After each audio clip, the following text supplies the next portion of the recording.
जी, कल रात 16 और 17 मई की जो इंटरवेनिंग रात थी उसमें पल्ला पुलिस स्टेशन के अंदर जैतपुर इस्माइलाबाद रोड के ऊपर एक शराब का ठेका है। उस पे एक युवक की, जिसका नाम सूरज है, उसकी कुछ हमलावरों के द्वारा जो है गोली मार करके हत्या कर दी गई थी। उसी संदर्भ में एफआईआर नंबर 332 पल्ला पुलिस स्टेशन के अंदर 190, 191, 103 बीएनएस के तहत जो है वो दर्ज किया गया है। और इस मुकदमे में जो परिजन है उनके द्वारा 7 लोगों के ऊपर जो है आरोप लगाया गया है। और उन्हीं 7 में से जो 2 मुख्य आरोपी थे, जिसमें से एक का नाम रोहन है और दूसरे का नाम आकाश, जिनके द्वारा इस हत्या के मामले के अंदर अपने जो इलीगल पिस्टल उनके पास थे, जिससे इस हत्या को अंजाम दिया गया। इन दोनों आरोपियों को गिरफ्तार कर लिया गया है क्राइम ब्रांच बॉर्डर की टीम के द्वारा, जिसका नेतृत्व पीएसआई कर रहे हैं।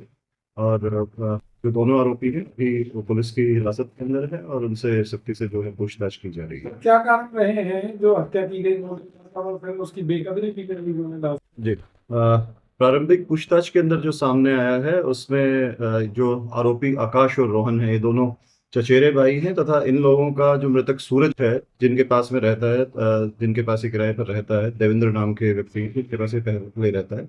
आरोपियों का और देवेंद्र का वर्ष 2017 के अंदर पहले एक लड़ाई झगड़ा आपस में हुआ था, जिस संदर्भ में मुकदमा भी एक पल्ला पुलिस स्टेशन के अंदर दर्ज हुआ था। तभी से इनकी आपस में रंजिश चली आ रही थी और जो सूरज जो है वो उसी के पास, देवेंद्र के पास रहता था। और सूरज इन लोगों के बारे में सोशल मीडिया के ऊपर हमेशा लाइव आकर के और पोस्ट डाल करके जो आरोपी हैं उनके साथ गाली गलौज करता था। इस चीज को लेकर के इनकी आपस में रंजिश थी और पहले से काफी दिन से प्लान कर रहे थे उसको मारने के लिए। उन लोगों ने मृतक को पहले भी इस बारे में वार्निंग दी थी कि इस तरीके का जो है अंजाम जो है उसे फेस करना पड़ सकता है, लेकिन उसके द्वारा इस संबंध में कोई भी शिकायत वगैरह नहीं दी गई थी और उसने लगातार जो है इस तरीके की पोस्ट को डाल रहा था। तो कल रात को जब उन्हें मौका मिला और उन्हें जब वो पता लगा कि वो यहाँ पे मौजूद है, तो उन्होंने जिस हिसाब से पहले प्लान किया हुआ था, वो अपनी स्कूटी पर वहां पे आए, स्कूटी को थोड़ा दूर पार्क किया और आकर के अपनी जो पिस्टल उनके पास इलिसिट था उससे उसके ऊपर लगातार गोलियां चलाई, जिसमें उसकी जो हत्या जो है उसको अंजाम जो उसकी मृत्यु हुई। ये रात को 12 बजे वहां कैसे पहुंचा और इन लोगों ने क्या पहले की थी? जी, जैसा मैंने बताया, वो वहीं के उसी मोहल्ले के नज़दीक ही रहने वाले हैं और उन्हें पिछले काफ़ी दिन से उसकी जो मूवमेंट थी वो देख रहे थे और उन्होंने उस जगह पे उसको लगातार जो है 2-3 बार देखा था। और कल जब उन्हें उस टाइम पे वहां पे मिला, तो पहले जो उन्होंने प्लान किया था उसी के आधार पर उन्होंने वहां पे आकर के इस वारदात कितनी को गोलियां लगी हैं इसमें?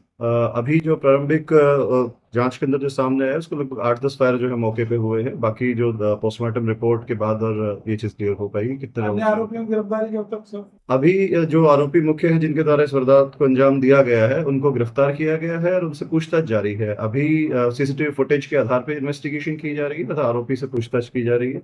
जिन भी अन्य आरोपियों के बारे में कोई भी सबूत आएगा उनको गिरफ्तार किया जाएगा। हथियार कौन सा इस्तेमाल किया गया? अभी जो आरोपी है उसको जो जांच में सामने आया है उनके पास कोई लाइसेंसी वेपन नहीं है और रिमांड के दौरान उनसे जो उन्होंने वेपन यूज किया था वो बरामद किया जाएगा। तो जो भी वेपन नहीं यूज किया। सूरज करता क्या था, कहाँ का रहने वाला था? सूरज पीछे से जो है वो उत्तराखंड का रहने वाला था, काफी लंबे समय से यहीं पे पल्ला में ही जो पुस्ता के पास में शिवम कॉलोनी के अंदर जो है वो रह रहा था। जैसे मैंने बताया, देवेंद्र जो है उसके घर पे रहता था वहीं पे।